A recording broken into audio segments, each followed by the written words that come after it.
ਸਾਰਿਆਂ ਨੂੰ ਮੈਂ ਗੁਰਦੀਪ ਸਿੰਘ ਫਸਲਾਂ ਜਾਣਕਾਰੀ ਤੋਂ ਅੱਜ ਵਰਮੀ ਕੰਪੋਸਟ ਯੂਨਿਟ ਤੇ ਆਏ ਹਾਂ। ਜੀਐਸ ਯੂਨਿਟ ਦਾ ਨਾਮ ਹੈ ਇਹਨਾਂ ਦਾ, ਸੰਗਰੀਆ ਤੋਂ। ਤੇ ਇਹਨਾਂ ਨੂੰ ਆਪਾਂ ਤੁਹਾਨੂੰ ਮਿਲਾਉਣੇ ਆ ਨਾਲ ਕਿਵੇਂ ਵਰਮੀ ਕੰਪੋਸਟ ਤਿਆਰ ਹੁੰਦੀ ਹੈ, ਕਿੰਨੀ ਕੋਸਟ ਆਉਂਦੀ ਹੈ, ਕਿਸ ਤਰੀਕੇ ਨਾਲ ਇਹ ਅੱਗੇ ਸੇਲ ਕਰਦੇ ਹੋ, ਸਾਰਾ ਦੱਸਾਂगे। हाँ जी सर जी, थोड़ा एक बार नाम थोड़ा इंट्रोडक्शन दे जी सारा। तो जी आपका बहुत बहुत धन्यवाद हमारे प्लांट में आने के लिए। हाँ जी। मेरा नाम सुभाष चंद्र है जी। हाँ जी। और 10 सालों से मैं वर्मी कंपोस्ट में काम कर रहा हूँ। ठीक है जी। और अभी हम लोगों ने ये प्लांट नया लगाया है। अच्छा जी। प्लांट हमारा रतनपुरा में। अच्छा, रतनपुरा में है। ठीक है जी। तो सर जी ये आपने खाद एक नार की, किस लिए एक नार की? इसका प्रोसेसिंग यहाँ से स्टार्ट होता है। हाँ जी। जैसे कि गौशाला से गोबर आ गया, गौशाला से हम लोग गोबर वहीं से लाते हैं जहाँ के पक्के फर्श हों, अच्छा मिट्टी कचरा वगैरह ना आए। अच्छा। बाहर का गोबर हम बिल्कुल भी यूज़ नहीं करते। हम्म। जैसे हम लोगों ने जैसे गौशाला से गोबर लाके इसको फैला दिया, इसके अंदर मीथेन गैस होती है। अच्छा जी। जब तक ये मीथेन फ्री नहीं होगा इसको खाद नहीं बनेगी और केंचुआ इसको नहीं खाएगा और केंचुआ जो भी होगा उसमें डैमेज होने के चांस ज़्यादा रहते हैं। ਇਹਦੇ ਵਿੱਚ ਸਰ ਇੱਕ ਸਵਾਲ ਹੋਰ ਹੈ ਮੇਰਾ, ਜਿਵੇਂ ਤੁਸੀਂ ਗੋਬਰ ਜਿਹੜੀ ਖਾਦ ਹੈ ਉਹ ਤੁਸੀਂ ਗਾਂ ਦੀ ਲੈਂਦੇ ਹੋ ਜਾਂ ਭੈਂਸ ਦੀ ਲੈਂਦੇ ਹੋ, ਇਹਦਾ ਅਲੱਗ देखो जी, मेथड है? जितनी भी यहाँ गौशालाएं हैं, हम्म। भैंस किसी भी गौशाला में नहीं है, हाँ जी। टोटली काउ डग है ये। हम्म। ठीक है, मतलब इसमें यूज काउ डग ही ਹੁੰਦਾ ਇਹਦੇ ਵਿੱਚ? काउ डग ही यूज होता है क्योंकि इसके अंदर जो बैक्टीरिया की संख्या होती है वो बहुत ज़्यादा होती है। वो भी देसी काउ? देसी गाय है, तो इसलिए इसका जो खाद है वो सबसे बेटर बनता है। अच्छा जी। ठीक है, हम HF का गोबर नहीं उठाते, भैंस का गोबर भी नहीं उठाते, अच्छा जी। हमें सिर्फ देसी गाय का गोबर चाहिए। अच्छा, उसमें ज़्यादा होगी क्वांटिटी? वो हमारे 3-4 गौशाला हैं यहाँ से, हम्म। टोटली देसी गाय हैं, तो हम उसी से ये परचेज करते हैं। ਅੱਗੇ ਚੱਲਦੇ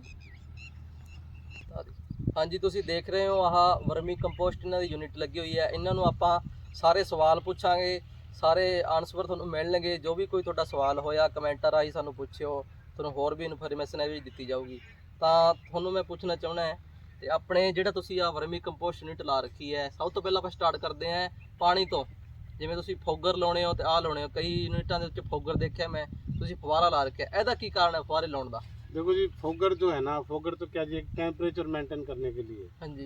हम लोगों को क्या जी बेड के अंदर पानी चाहिए, गोबर को गिला करना है। जब तक गोबर गिला नहीं होगा इसको केंचुआ प्रॉपर्ली खाएगा नहीं। अच्छा जी। और हम लोगों ने फोगर लगा दिया तो उसमें समय बहुत लगेगा गिला होने के अंदर। अच्छा जी। इसको हम लोगों ने आधा घंटा 1 घंटा चला दिया हाँ जी। तो इसके लिए प्रिपेयर है, मतलब कंप्लीट है इसके लिए। ठीक है जी। इसलिए हम लोग फोगर का यूज़ नहीं करते। ठीक है। फोगर फुहारे का यही है कि हमारे फुहारे तो हम लोग नीचे की तरफ लगाते हैं, फोगर ऊपर की तरफ लगाते हैं, अच्छा जी। ताकि गर्मियों में जैसे टेम्परेचर हमारे यहाँ पे 40, 45, 48 तक पहुँच जाता है, अच्छा जी। उसको मेंटेन करने के लिए वो अच्छा है। ठीक है। लेकिन गीला रखने के लिए हम लोगों को फुहारे लगाने ही पड़ेंगे। ठीक है सर जी, ਤੁਸੀਂ ਇੱਕ ਮਤਲਬ ਇੱਕ ਬੈੱਡ ਦਾ ਤੁਸੀਂ ਮੈਨੂੰ ਥੋੜਾ ਜਿਹਾ ਦੱਸ ਦਿਓ, ਇਹਦੇ ਵਿੱਚ ਤੁਸੀਂ ਕਿੰਨੀ ਖਾਦ ਪਾਈ ਹੈ ਇੱਕ ਬੈੱਡ ਦੇ ਵਿੱਚ, ਤੇ ਕਿੰਨੀ ਆਪਾਂ ਨੂੰ ਉਪਲਬਧ ਹੁੰਦੀ ਹੈ, ਉਹਦੇ ਬਾਅਦ ਬਣਦੀ ਕਿੰਨੀ है? देखो जी, अब मेरा तो क्या है, इस साल भर से यहाँ लगा हुआ है। हाँ जी। 5 साल से मैं इसमें काम कर रहा हूँ। अच्छा जी। तो हम लोगों को तो ये सोचते हैं कि अभी जैसे इसमें केंचुआ होगा कम से कम 1.5 कुंटल 2 कुंटल से लगभग एक बेड में? बेड में केंचुआ होगा। लेकिन अगर कोई फार्मर नया लगाना चाहता है हाँ जी। तो उसको 1 कुंटल के लिए 1 किलो केंचुआ खरीदना पड़ेगा। अच्छा, 1 कुंटल के लिए 1 किलो? वो उस पर डिपेंड करता है, वो 10 कुंटल के लिए ले रहा है या 1000 कुंटल के लिए ले उसकी रहा क्या कॉस्ट आएगी अगर आपसे लेना चाहे तो? है। तो हमारे से लेना चाहे तो 220 रुपये पर केजी के हिसाब से आता है। अच्छा। उसके अंदर 750 से लेके 1000 तक केंचुआ होता है, वो उसके साइज पे डिपेंड करता है। अच्छा जी। हमने 750 केंचुआ देना है आपको या 1000 केंचुआ देना है, वो उसके साइज पे डिपेंड करेगा। तो आप मेरे को ये बताओ भी, एक केंचुआ है वो कौन सी प्रजाति का केंचुआ यूज करते हो आप, और कौन सा करना चाहिए? देखो जी, फार्मिंग के लिए ये केंचुआ आता है, इसको आइसिनिया फटीडा बोल देते अच्छा हैं, जी। या इसको इटालियन ब्रीड बोल देते हैं, या ऑस्ट्रेलियन ब्रीड बोल देते हैं। अच्छा जी। और आम भाषा में इसको बोलते हैं लाल केंचुआ। अच्छा, लाल केंचुआ। लाल केंचुए के लिए इसे जाना जाता है इसको। अच्छा जी। फार्मिंग के लिए यही सफिशिएंट है। ठीक है जी। अदरवाइज क्या जमीन में भी हमारे 5 तरह के 4 तरह के केंचुए हैं जो अपने एटमॉस्फेयर के हिसाब से अप डाउन होते रहते हैं। अच्छा जी। ठीक है, फर्टिलाइजर ज़्यादा डालने की वजह से वो खत्म हो चुके हैं। वो नीचे चले गए धरती के अंदर? वो है धरती में, कोई फुट के ऊपर का रहने का है, किसी का 6 फुट के नीचे रहने का है, लेकिन अपने एटमॉस्फेयर के हिसाब से आएंगे। जैसे बारिश हो जाए, कब बारिश से ज़्यादा हो जाए, अच्छा और ये तो हमको रेगुलर ही रखनी पड़ेगी। अगर आपको इसमें कामयाबी हासिल करनी है तो लेबर आपको रेगुलर रखना पड़ेगा। ये नहीं आपको 5 दिन महीने में काम है तो आपने 5 दिन लेबर को बुला लिया और काम करा लिया, तो वैसे नहीं बन पाए। ਤੁਸੀਂ ਬਿਜ਼ਨਸ ਕਰਕੇ ਕਿੰਨੇ ਜਣਿਆਂ ਨੂੰ ਮਤਲਬ ਦੇ ਰੱਖਿਆ ਇੱਥੇ ਕੰਮ ਦੇ ਰੱਖਿਆ ਤੁਸੀਂ? देखो जी, अभी मेरे पास में 5 बंदे हैं। हाँ जी। जो रेगुलर चल रहे हैं। अच्छा जी। जो कोई 13,500 रुपये में, कोई 15,000 रुपये में रेगुलरिटी होने की है। और जब हमारा काम जैसे जैसे बढ़ेगा हमको लेबर भी बढ़ानी पड़ेगी। ਤੁਸੀਂ ਦੇਖ ਰਹੇ ਹੋ ਕਿਸਾਨ ਭਰਾਵੋ, ਥੋੜੀ ਜੀ ਜਗ੍ਹਾ ਦੇ ਵਿੱਚ ਕਿੰਨੇ ਏਰੀਆ ਦੇ ਵਿੱਚ ਲੱਗਿਆ ਹੋਇਆ ਤੁਹਾਡਾ ਇਹ? देखिए सर, ये एक रो के अंदर 26 बेड हैं। अच्छा जी। जो कि 23 बाई 4 के हैं। अच्छा जी। और टोटल यहाँ पे 104 बेड ये हैं हाँ जी और मेरे दूसरे प्लांट में 225 बेड वहाँ पे हैं। ठीक है ठीक है जी। 225 ਬੈੱਡਾਂ 'ਚ ਤੁਸੀਂ 5-6 ਬੰਦਿਆਂ ਨੂੰ ਰੋਜ਼ਗਾਰ ਦੇ ਰੱਖਿਆ ਹੈ हाँ जी। ਤੇ ਮਤਲਬ ਤੁਸੀਂ ਹੋਰ ਕਿਸਾਨਾਂ ਨੂੰ ਕੀ ਕਹਿਣਾ ਚਾਹੋਗੇ ਵੀ ਤੁਸੀਂ ਹੋਰ ਕਿਸਾਨ ਐਵੇਂ ਸੋਚਦੇ ਆ ਕਿ ਆਪਾਂ ਆਹ ਬਿਜ਼ਨਸ ਕਰਾਂਗੇ ਤਾਂ ਆਪਾਂ ਨੂੰ ਇਹ ਘਾਟਾ ਹੋ ਜਾਊਗਾ ਐਵੇਂ ਕਰਕੇ ਤੁਸੀਂ ਕੀ ਐਕਸਪਲੇਨ ਇਹਨਾਂ ਨੂੰ ਦੱਸਣਾ ਚਾਹੋਗੇ ਤੁਸੀਂ ਵੀ ਕਿਵੇਂ ਕਰਕੇ ਕਿਵੇਂ करੋ खेती? देखो जी, फर्स्ट ऑफ ऑल तो हम ये चाहते हैं कि जो फार्मर इसको लगा रहा है हाँ जी पहले तो वो अपनी ज़मीन के हिसाब से इसको तैयार करे। अच्छा जी तो इतना मैं अपनी ज़मीन में यूज़ कर सकता हूँ। उसके बाद में उसको एक्सपीरियंस हो जाता है, इसका काम करने का तजुर्बा हो जाता है, तो वो फोर सेल अपना काम कर सकता है। अच्छा जी तो आपने ये छत वगैरह लगा रखी है इस छत के अलग और कोई छत लगा सकते हैं इसके अंदर? तो ज़रा सा है ये तो हम लोगों ने इको फ्रेंडली सिस्टम बना अच्छा दिया। इको फ्रेंडली बनाया ठीक है जी। इसके अंदर हवा का दबाव नहीं बनता, अच्छा जी टेम्परेचर ये इसमें मेंटेन रहता है। अगर कोई परमानेंट करना चाहता है तो उस हिसाब से वो अपना जैसे सीमेंट की चद्दरें आती है वो भी लगा सकता है, अच्छा जी ग्रीन शेड आता है वो भी लगा सकता है। तो हम लोगों ने इसका लगाने का रीज़न ये है यहाँ पे क्या तूफान ज़्यादा आते हैं, अच्छा जी तो समय समय पर जैसे तूफान कोई ज़्यादा आ गया, जैसे कोई एक पीस निकल के उड़ गया तो हम लोग उसको सेट कर लेते हैं। अच्छा इस वजह से क्या इसमें खर्चा ज़्यादा नहीं बैठता। हाँ जी अगर सीमेंट की चद्दर वाला कर लिया या ग्रीन शेड वाला कर दिया उसका एक्सपेंडिचर बहुत ज़्यादा हो जाता अच्छा है, जी इसलिए हम लोगों ने ये तो एक बार काम स्टार्ट करने के लिए आपने कर लिया ये हाँ बढ़िया इको फ्रेंडली सिस्टम है नहीं काम स्टार्ट नहीं, हम लोगों ने परमानेंटली ये रखना है। परमानेंटली ये तो कर डैमेज हो गया तो हम लोग को दोबारा बना के लगाने में हमने परमानेंट ये रखना है। आपके पिछली वो बारिश आई थी इसकी वजह से भी इस वजह से नुकसान थोड़ा सा नुकसान है इसमें। हुआ। तो एक बात और पूछना चाहूँ केंचो के ऊपर जो पानी भर जाता है उससे कोई नुकसान तो नहीं होता है देखो इसके बिल्कुल नुकसान होता है, जितना भी आपके बेड है आपको बारिश कितना भी होने दो, जो बेड है उसके ओवरफ्लो नहीं होना चाहिए पानी। ठीक है, नीचे से कितना भी पानी आएगा तो कैसे वो ऊपर बचने के लिए जगह है, जो हम लोग टेपर बनाते हैं इसका, जैसे हम लोगों ने ये टेपर बना रखा है, जैसे जैसे ये पानी अगर नीचे तक भर गया तो ऊपर वाले तक ये टेपर रहेगा तो वो कैसे क्या अपने आप सेफ हो जाएगा वहाँ पे।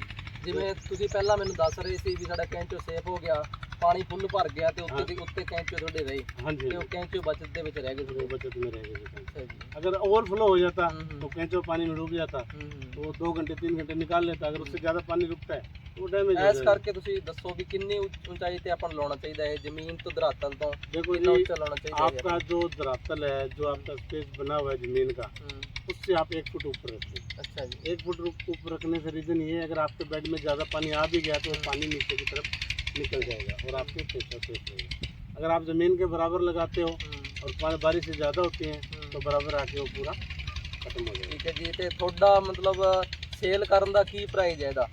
देखो सेल करने का प्राइस तो ये है, फार्मर के लिए तो हम लोग ये सुविधा है 450-500 रुपये कुंटल के हिसाब से हम लोग अच्छा तीन पेटी बैग देते हैं। अच्छा जी अगर जैसे कोई बैग में लेके जाना चाहता है तो उसको 350 रुपये 50 kg का बैग है अच्छा तो एक बैग 350 रुपये का, तो वो 700 रुपये कुंटल हो जाती है। अच्छा अच्छा तो हमारे जो फार्मर हैं लगभग हमारे परमानेंट फार्मर हैं, अच्छा जी तो हम लोग उनको खाली ट्राली में देते हैं, वो खाली खाली ट्राली। ट्राली का वजन करवा लेते हैं, उसके बाद भरने के बाद उसका वजन हो जाता है और वो 450 रुपये के हिसाब से हो जाता है। तो ਆਪਣੇ ਜਿਹੜੀਆਂ ਇੱਥੇ ਏਰੀਆ ਦੇ ਵਿੱਚ ਫਸਲਾਂ ਹੁੰਦੀਆਂ ਉਹਨਾਂ ਦੇ ਵਿੱਚ ਕਿੰਨਾ ਕਿੰਨਾ ਯੂਜ਼ ਕਰਨਾ ਚਾਹੀਦਾ ਤੇ ਕਿਹੜੀ ਫਸਲ ਦੇ ਵਿੱਚ ਕਿੰਨਾ ਯੂਜ਼ ਕਰਨਾ ਚਾਹੀਦਾ ਉਹ ਥੋੜੀ ਐਕਸਪਲੇਨ ਕਰ देखो देखो सर ऐसा है, अगर बाग है आपके पास में तो बाग में आप 2 किलो पर ईयर के हिसाब से ऐड करें। पर ईयर के हिसाब जैसे सपोज करो आपका 1 साल का बाग है से तो आप 2 किलो इसमें आपने अच्छा वर्मी कंपोस्ट डालना है। सपोज करो आपका 15 साल का प्लांट है अच्छा जी तो एक प्लांट में आपको 30 किलो खाद देना है। ठीक है जी और कुछ मतलब देने की जरूरत नहीं है उसके लिए? देखो जैसा है हम तो ये नहीं चाहते कोई फर्टिलाइजर आप दो, हम्म हम तो ये चाहते हैं कि आप नीम की खली है, कोन पाउडर है, अच्छा ट्राइकोडर्मा है, मेटाराइजियम और वर्मी कंपोस्ट, हम्म, ये 5-6 प्रोडक्ट आप यूज कर लो, हम्म। आपको बागों में किसी तरह की कोई प्रॉब्लम नहीं आएगी। ਇੱਕ ਥੋੜਾ ਜਿਹਾ ਮੈਂ ਹੋਰ ਦੇਖਿਆ ਦੇ ਵਿੱਚ ਇੱਕ ਫਾਇਦਾ ਹੋਰ ਹੈ ਵਰਮੀ ਕੰਪੋਸਟ ਦਾ ਜਿਵੇਂ ਬੁਰਬਰੀ ਹੁੰਦੀ ਹੈ ਉਹਦੇ ਵਿੱਚ ਆਪਾਂ ਟ੍ਰਾਈਕੋਡਰਮਾ ਮਿਲਾ ਕੇ ਆਸਾਨੀ ਦੇ ਨਾਲ ਆਪਾਂ ਛਿੜਕ ਸਕਦੇ ਹਾਂ ਆਪਦੇ देखो ਬਾਗ ਦੇ जैसा है ਵਿੱਚ बहुत से फार्मर क्या करते हैं, जैसे गोबर में क्या मीथेन होती है, हम्म। अगर ट्राइकोडर्मा आप उसमें डेवलप करना चाहोगे तो पूरा जीवाणु वो खत्म हो जाएगा। ਜਿਵੇਂ ਕਈ ਕਿਸਾਨਾਂ ਨੂੰ ਬਾਜ਼ਾਰ ਦੇ ਵਿੱਚੋਂ ਜਾਂ ਕੋਈ ਸਰਕਾਰੀ ਦੁਕਾਨਾਂ ਦੇ ਉੱਤੋਂ ਟ੍ਰਾਈਕੋਡਰਮਾ ਮਿਲਦਾ ਹੈ ਮੈਂ ਫੀਲਡ ਦੇ ਵਿੱਚ ਰਹਿਣਾ ਮੈਂ ਦੇਖਿਆ ਵੀ ਉਹ ਯੂਰੀਆ ਦੇ ਵਿੱਚ ਪਾ ਕੇ ਚਿੱਟਾ ਲਾ ਦਿੰਦੇ ਆ नहीं नहीं नहीं ਉਹ नहीं, ਇੱਕ नहीं, ਪ੍ਰਕਾਰ ਦਾ ਕੈਮੀਕਲ ਨਾਲ ਮਿਲ ਕੇ ਉਹ ਨਸ਼ਟ ਹੋ ਗਿਆ वो खत्म हो गया। ਹਾਂ ਉਸ ਤੋਂ ਵਧੀਆ ਤਾਂ ਆ ਚੀਜ਼ ਹੈ ਵੀ ਆਪਣੇ ਲਾਓ ਤੇ ਨਾਲੇ ਆਰਗੇਨਿਕ ਉਹ देखो ਚੀਜ਼ जी हम ਕਰੋ तो ये बोलते हैं अगर फार्मर ज्यादा खर्चा नहीं कर पाता हम्म, तो 2 क्विंटल पर बीघा के हिसाब से वो लेके जाए। अच्छा ट्राइकोडर्मा डालना है तो इसमें मिक्स करके ट्राइकोडर्मा डेवलप कर ले, हफ्ते 10 दिन के बाद में वो इसका छिड़काव कर दे, अच्छा जी तो उसको बेनिफिट मिल जाएगा। अच्छा अच्छा हर फार्मर के लिए, क्योंकि हर फार्मर 2 कुंटल तक यूज कर सकता है। इसकी जो फुली डोज है वो 10 क्विंटल की है अच्छा, पर बीघा के हिसाब पर से बीघा की। 5 किनाल के हिसाब से राजस्थान के अपने। और उतना तो क्या है वो, अगर गोबर भी डालता है तो 4 ट्राली 5 ट्राली वो डालता है तो 10-12 हज़ार रुपये तो उसका खर्चा हो जाता आ है। जाता है। ये 4-5 हज़ार रुपये में उसका कंप्लीट हो चल जाता है है। और अच्छी क्रॉप उसमें ले सकता है। वैसे घर पे भी ये लगा सकता है कोई मेहनती फार्मर हो तो। देखो जैसा है, अगर वो केयर कर सकता है, देखभाल कर सकता है अच्छा। तो इसको कोई भी लगा सकता है। इसकी केयर ज़्यादा है। अगर वो ये कोई सोचता है यार मैं गोबर लाऊं इसमें केंचुआ डाल दूंगा हो जाएगा, तो सक्सेस नहीं मिलेगा उसमें। उसको एनी टाइम ਆਪਾਂ ਨੂੰ ਦੇਖਣਾ ਪੈਂਦਾ बिल्कुल ਮਤਲਬ। बिल्कुल देखना पड़ेगा। ਪੈਕੇजिंग ਦਾ ਤੁਹਾਡਾ ਕੀ ਸਿਸਟਮ ਹੈ, ਤੁਸੀਂ ਪੈਕੇजिंग ਕਿਵੇਂ ਕਰਦੇ ਹੋ, ਕੀ ਤਰੀਕਾ देखो ਤੁਹਾਡਾ? पैकिंग तो ऐसा है, ਆਪ ਦੇ ਨਾਮ ਤੋਂ ਚੱਲਦਾ ਤੁਹਾਡੇ ਕੀ ਮਤਲਬ देखो ਲੈਬਲਿੰग अभी ਵਗੈਰਾ? अभी तो ऐसे ही चल रहा है, परमिशन वगैरह हम लोगों ने सब ले रखी है, अच्छा। लेकिन मेरे पास में रिक्वायरमेंट इतनी है कि जितना भी मेरे पास में माल निकलता है वो टोटली मेरे प्लांट से सेल हो जाता है। अच्छा।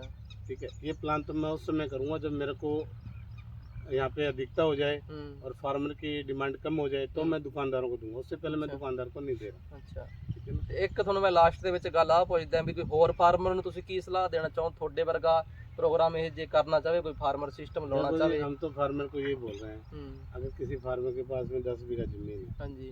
तो वो आपका 15x4 का 5-6 लगा के रखे तो 1 साल के अंदर उसको 100 कुंटल 150 कुंटल तक उसको अच्छा। खाद उपलब्ध हो जाएगी साल के अंदर।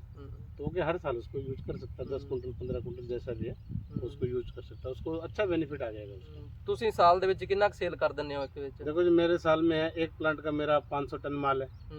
ठीक है, ठीक है। और सॉरी 5000। अच्छा, 5000 टन माल है और मेरा इस प्लांट का लगभग 2500 के लगभग। अच्छा, इतना माल निकल जाता है यहाँ से बैठे बैठे बैठे निकल जाता है, क्योंकि अपने आसपास किसी ने कर नहीं रखा ना ये। हाँ, क्योंकि बागों की रिक्वायरमेंट ज़्यादा है, क्योंकि बाग में फार्मर 500 कुंटल वाला भी आता है, 1000 कुंटल वाला भी आता है, अच्छा अच्छा। तो उसमें ज़्यादा डिमांड है। और कॉटन में इस बार कॉटन का भी रुझान अच्छा रहा है, लोग कॉटन में भी खूब डाल रहे हैं इसको। ਕੋਟਨ में ਜਿਵੇਂ ਹੁਣ ਬਾਰਿਸ਼ ਹੋਈ ਆ ਉਸ ਤੋਂ ਬਾਅਦ ਕੋਟਨ ਦੇ ਵਿੱਚ ਪਾਣੀ ਖੜ ਗਿਆ, ਉਹਦੇ ਵਿੱਚ ਤੁਸੀਂ ਆਪਾਂ ਟ੍ਰਾਈਕੋਡਰਮਾ ਮਿਲਾ ਕੇ ਆਹ ਆਪਾਂ ਪਾ ਸਕਦੇ ਹਾਂ। बिल्कुल डाल सकते ਤੇ हैं। ਕੋਈ ਜਿਵੇਂ ਨਿੰਮ ਆਇਲ ਹੈ, ਨਿਮੇਟੋਡ ਵਾਸਤੇ ਆਪਾਂ ਪਾਉਣੇ ਆ ਤੇ ਜੜਾਂ ਦੇ ਰੋਗ ਉਹ ਇਹ ਰੋਕੂਗੀ ਚੀਜ਼, ਤੇ ਆਪਾਂ ਇਹਦਾ ਯੂਜ਼ ਕਰ तो ਸਕਦੇ ਹਾਂ। निमेटोड के लिए तो आपको ये ट्राइकोडर्मा यूज कर ही रहे हो, हाँ। तो उसका यूज करने का तरीका है ये, आप कुंटल 2 कुंटल वर्मी कंपोस्ट ले लो, उसमें उसको मिक्स करके हफ्ते लगे लिए छोड़ दो। छाछ चरगुड़ा के अगर आपके पास उपलब्ध है तो वो डालते रहो, तो उसका जीवाणु जो है ज़्यादा डेवलप हो जाएगा। ਤਾਂ ਕਿਸਾਨ ਭਰਾਵੋ, ਹਰ ਕਿਸਾਨ ਨੂੰ ਇਹ ਮੈਥਡ ਅਪਣਾਉਣਾ ਚਾਹੀਦਾ ਹੈ ਤੇ ਆਰਗੈਨਿਕ ਹਰ ਕਿਸਾਨ ਕਰਨਾ ਚਾਹੀਦਾ, ਹਰ ਕਿਸਾਨ ਨੂੰ ਇੱਕ ਇੱਕ ਦੋ ਦੋ ਵੀ ਕਰਨੇ ਚਾਹੀਦੇ ਤੇ ਆਹ ਵਰਮੀ ਕੰਪੋਸਟ ਆਪਾਂ ਨੂੰ ਯੂਜ਼ ਕਰਨੀ ਚਾਹੀਦੀ ਹੈ ਜੀ। ਤੁਹਾਡਾ ਬਹੁਤ ਬਹੁਤ ਧੰਨਵਾਦ, ਤੁਸੀਂ ਸਾਡੇ ਲਈ ਟਾਈਮ ਕੱਢਿਆ। और एक बात सर मैं आपको और भी बोलना चाहता हूँ, हाँ जी। अभी लोगों को क्या है गेहूं के अंदर बहुत ज़्यादा यूज कर रहे हैं। अच्छा जो 1 बीघा 2 बीघा जो गेहूं लगा रहे हैं ना, या घर के लिए लगा रहे हो, तो वो सभी लोग यूज कर रहे हैं। अच्छा अच्छा। तो गेहूं के अंदर इसका अच्छा रिजल्ट है। एक बात और है ना, जो मैं बता दूं, किसानों ने गेहूं लगाया उसके बाद कॉटन लगाया तो उसके अंदर यूज कर सकते हैं ऑर्गेनिक रखने के लिए। बिल्कुल कर सकते हैं। अभी कॉटन से क्या अपना ऑर्गेनिक से मतलब नहीं है, हाँ, वो अपना BT हो मतलब गया। ये है कि एक तो आपका जो प्लांट है वो साट नहीं मारेगा, वो जब फ्लावरिंग जब फ्रूटिंग पे जो होता है प्लांट तो उसमें फंगस ज़्यादा आती है, तो उसको बढ़िया तरीके से कंट्रोल न्यूट्रिएंट फिर धीरे धीरे मिलता रहेगा, धीरे धीरे मिलता रहेगा। इसमें पीपीएम मात्रा में सभी न्यूट्रिशन है। अच्छा अच्छा। तो उसमें अच्छा बेनिफिट आ रहा है इसका। तो हम लोग भी अभी 5 साल से ये बढ़ाया काम। अच्छा जी। पहले तो मार्केटिंग में थोड़ा कोई जानता ही नहीं था वर्मी कंपोस्ट क्या है। ठीक है, अभी अच्छा रुझान है। अच्छा। ठीक है, तो इसके साथ में हम नीम खली है, बोन पाउडर है, वर्मी वाश है और ये सब लोग नीम ऑयल है, ये सब चीज़ें हम लोग सेल कर रहे हैं इसके साथ में। तो फार्मर देखो सेकंड टाइम अगर हमारे पास फार्मर आ गया तो हम ये सोचते हैं इसको अच्छे रिजल्ट। हाँ, अच्छा मिला। अगर एक बार फार्मर रिजल्ट नहीं आया तो सेकंड टाइम कभी नहीं आएगा। और हमारा 5 सालों से फार्मर परमानेंट जुड़ा हुआ है। नीम खली वगैरह आप जो नीम तेल बता रहे हो, क्या रेट देते हो? वर्मी वॉश वगैरह ये भी बता दो। देखो जी नीम खली तो अभी 3000 रुपये कुंटल चल रही है, जिसमें कि 9.5% नीम ऑयल है। अच्छा जी। बीओसी नहीं है, नीम खली है। अच्छा। और नीम ऑयल है जो 350 रुपये है, जो कि ऑर्गेनिक फॉर्म में है, फुल प्रोसेसिंग ऑयल है। ठीक है, जैसा अपने ड्रम में आता है वैसा अपनी फार्मर लेके जाता है। अच्छा। उसके लिए भी हमारे परमानेंट फार्मर है 10,000। ਇਹਦੇ ਤੇ ਤਾਂ ਮੇਨ ਪਰਪਸ ਹੈ ਜੀ ਆਪਣਾ ਸਿਰਫ ਵਰਮੀ ਵਾਸਤੇ ਤਿਆਰ ਕਰਨਾ। ਠੀਕ ਹੈ, ਵਰਮੀ ਵਾਸ ਵਾਸਤੇ।